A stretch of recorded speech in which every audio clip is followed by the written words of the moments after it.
SAR's Garage. In this video, I'll be working on the XRAY GTXE 23 edition, bag 11. So let's get started.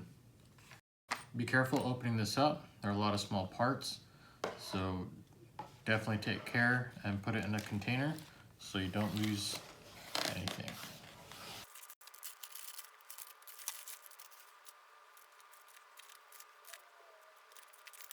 Be careful opening up the bag with the O-rings and some of the small hardware. You don't want to lose any of that there.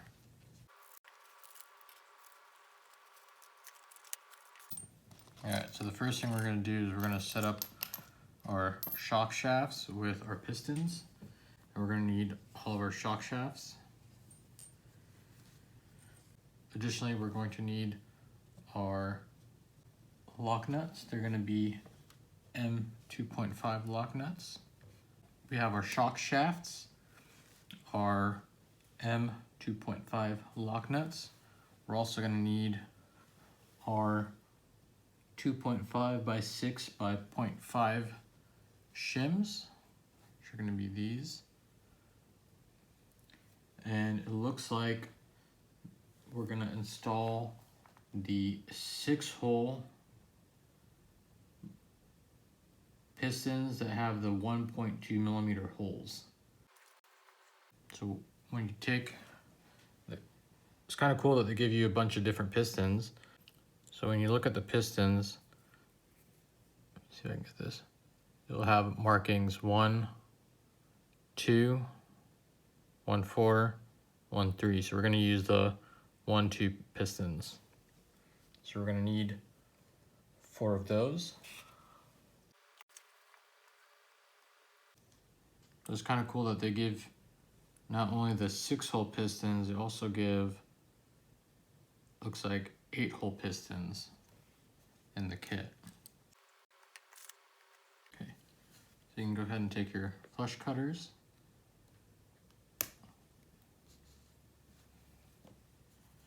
and remove the 1.2 pistons from the parts trees. Kind of surprised they don't have machined pistons like most manufacturers, but this seems to work fairly well for X-ray. Be careful trimming this so you don't cut yourself.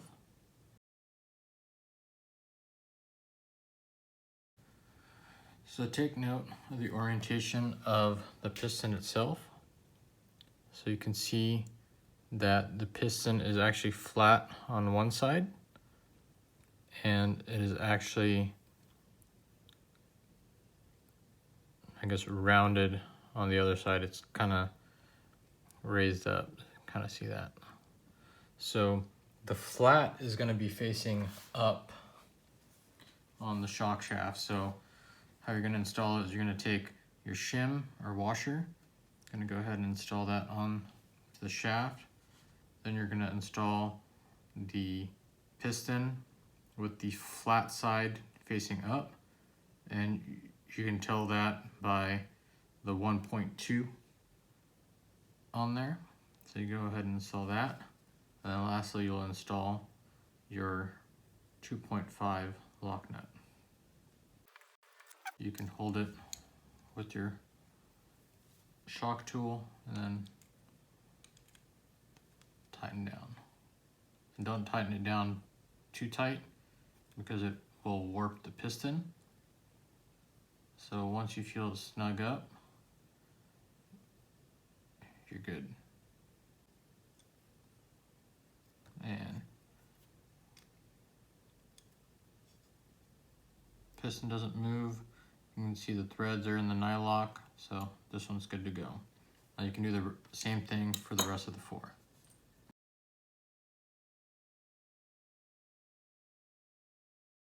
Now the shock shafts and pistons are ready. We can set these aside for now, and we can prepare the shock bodies with the O-rings and seals. Nicely machined. Looks like they didn't quite deburr some stuff. on here.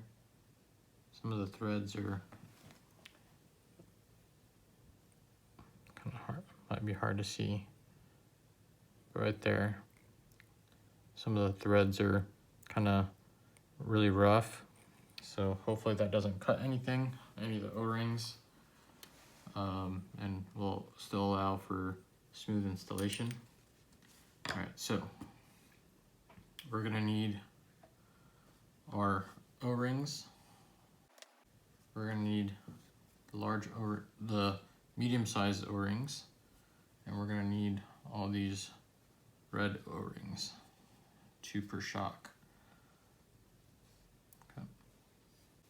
Next, we're gonna need our thick and thin shim. So take note of the ones that we're actually going to use.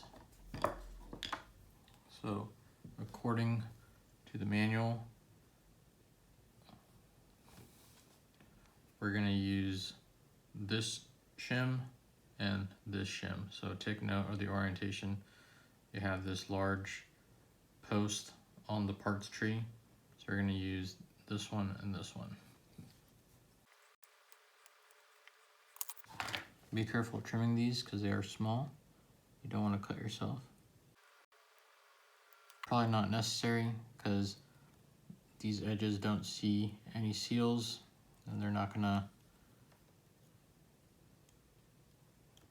rub on anything. They're just really meant as spacers to help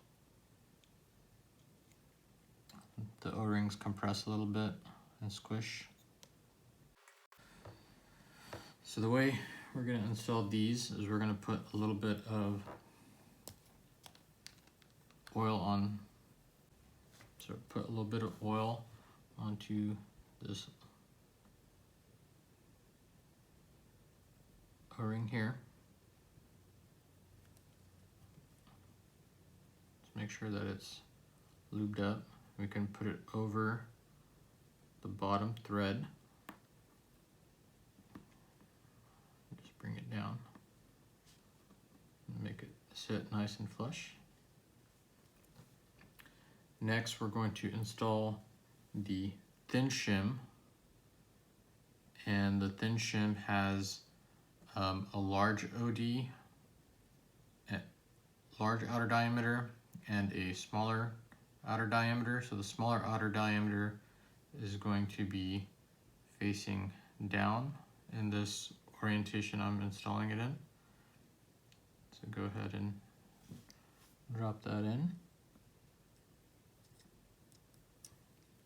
And next we're going to install the 2 red O-rings with some shock oil.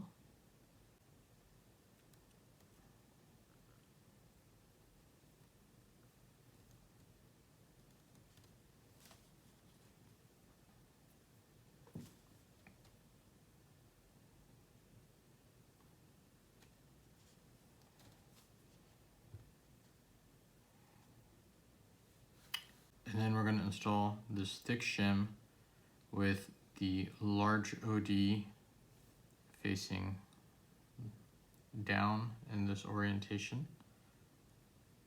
And then we're going to install the bottom cap to the shock. So at this point, I don't like to tighten everything down. Once we install the shock shafts onto here, then we can go ahead and tighten down completely. Now we can assemble the rest of the 3, so I'll do that quickly.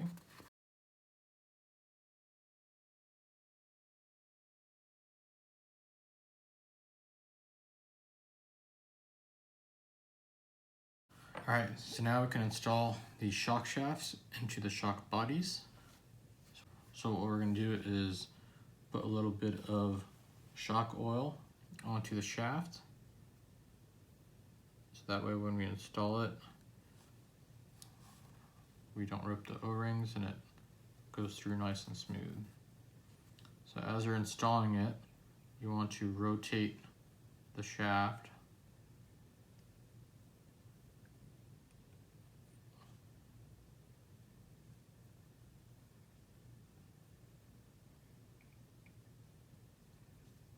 so that way it doesn't cut the O-ring.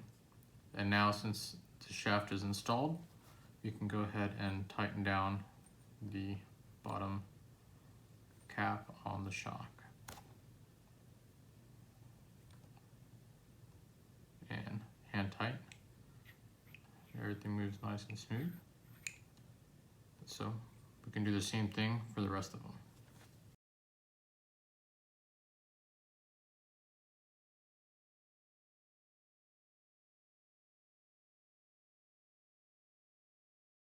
Alright, now we can install the shock collars onto the shock bodies. So we're going to need the shock collars along with the large O-rings.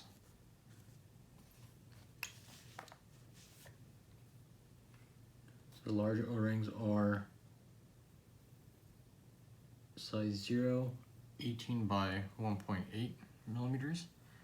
So what I like to do in this case is actually put a little bit of oil on the O-ring itself. It helps with the installation and making sure that it doesn't get cut as well. So put some oil in there and then go ahead and install your O-ring into the shock collar itself, just like that. And then once that's in, you're going to want to have the large OD and the flat side going towards the top of the shock so that the spring sits on this side. I just put it all the way up for something I plan to do later. So I'm going to do the same thing for the rest of them.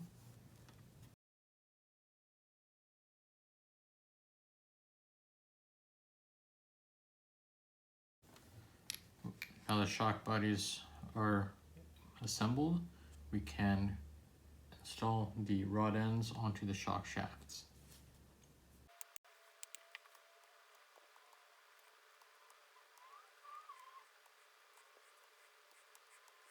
You can go ahead and install the balls into the rod ends.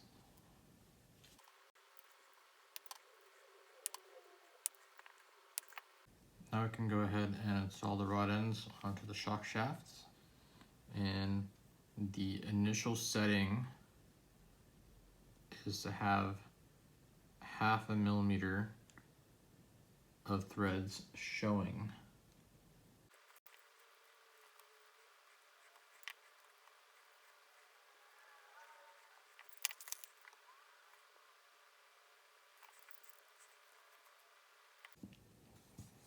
I think this method of measurement isn't very accurate because, I mean, it's really, you can't get a caliper in there.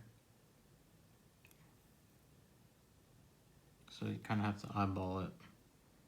But I've got this first one set, and I guess what I'm gonna do is I'm just gonna measure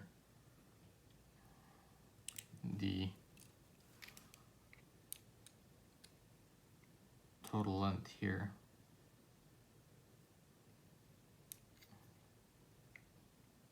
From the bottom of the shock cap to there, I'm at 23.75 millimeters.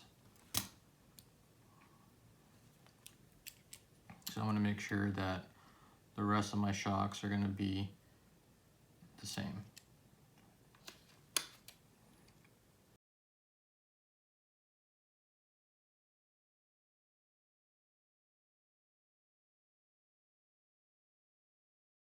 All right. All the shocks are ready. So now what we can do is fill them up with oil and start the bleeding process.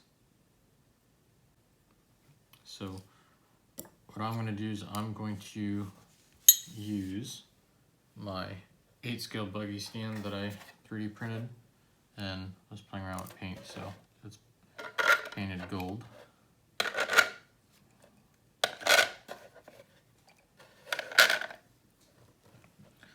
So basically what we're going to do is make sure all the shocks are fully extended, and we're going to start filling up each shock with oil.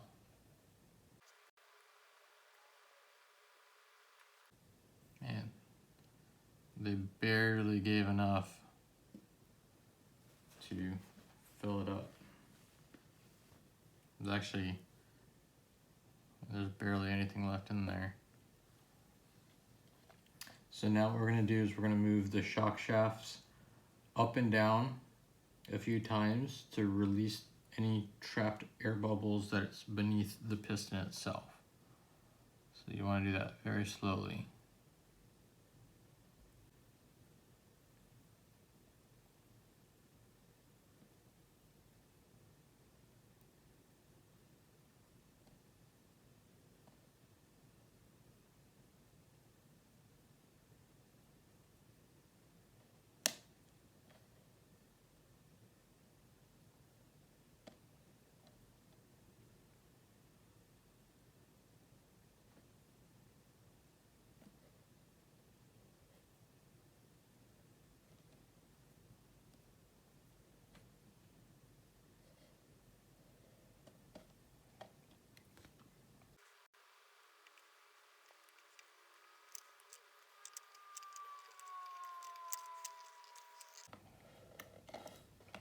There's quite a few air bubbles in each of the pistons. So what I'm going to do now is I'm just going to let this sit for maybe an hour or so, and then I'll come back and continue. So at this point, what I like to do is I just like to take a shop towel, paper towel that's clean, and just kind of drape it over to make sure that no dust or anything falls into it. So for you, it won't be much time, but for me, I'm gonna go take a break for about an hour or so, and then I'll come back. All right, so the shocks have been sitting overnight. I decided to take a long break and go to sleep. So the shocks have been sitting overnight. There's no bubbles in there. So now we can continue with assembling the shocks. I'm gonna go ahead and top off the shocks, and there's barely any oil left, but I'm gonna go ahead and top each shock off.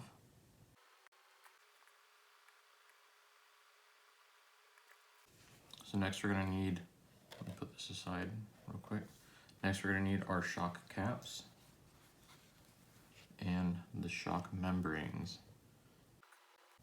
So we're going to need to install the shock membranes into the shock caps. So take note of the orientation. You're going to have a side that's kind of flat and a side that isn't flat, so that this side here will go into the cap.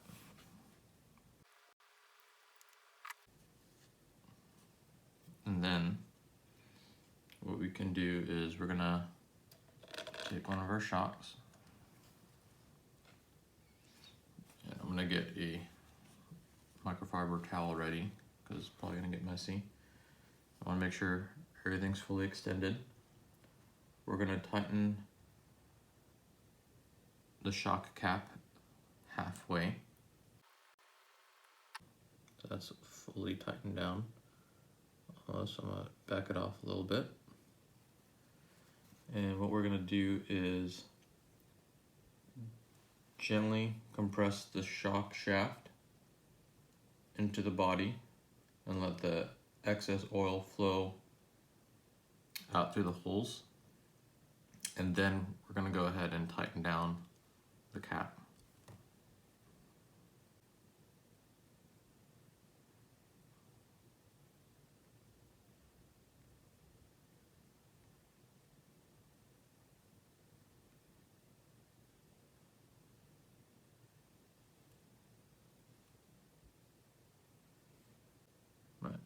fully compressed. I'm just going to go ahead and tighten it down.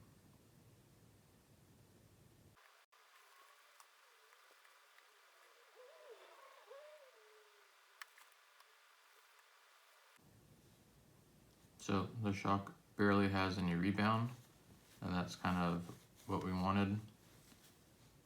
So we can do the same thing to the rest of the shocks.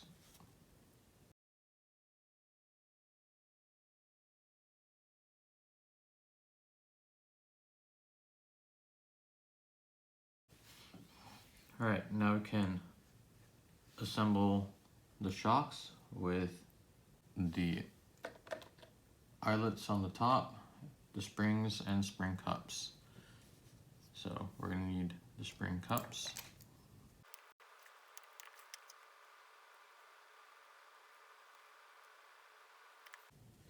We got our spring cups. The springs are in a different bag than bag 11, so take note of that. So the springs have dots on them. So this has 3 dots. These two have 3 dots. These two have 2 dots. The 2 dots and 1 stripe go in the rear, and then the 3 dots and stripe go in the front. So just take note of that.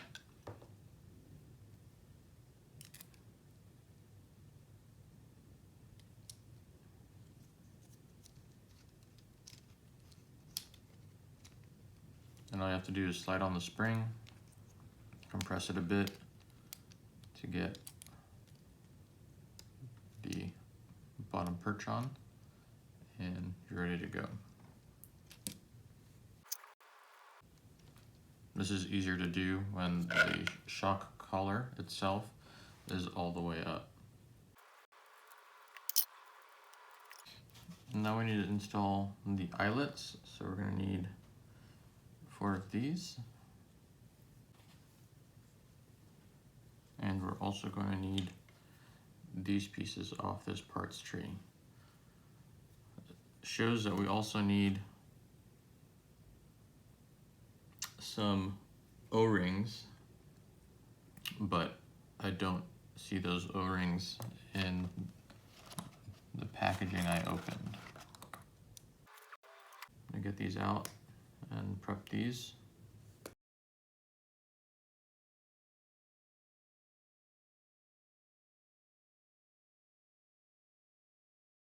Looks like part number 971034, the O-ring that goes sandwiched in between these 2 items, is missing. So I'm gonna see if I've got something else in my bag that might work. Okay, so I found some O-rings I think that might work. Unfortunately, they're red. So they look like they're the same size. These came out of shock from one of my crawlers.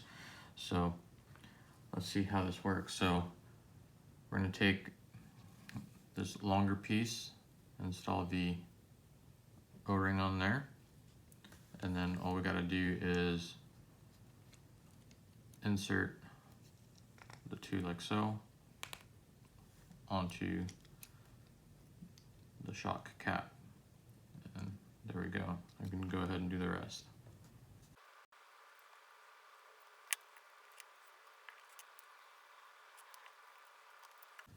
And there we go. That's it for bag 11, the shock absorbers. Now these are ready to install onto the chassis in bag 12, the final assembly. Thank you for watching. I hope you enjoyed the video. Please like and subscribe if you did. Stay tuned for the next video where I complete the XRAY GTXE 23 edition. Thank you for watching, and I'll see you all in the next one.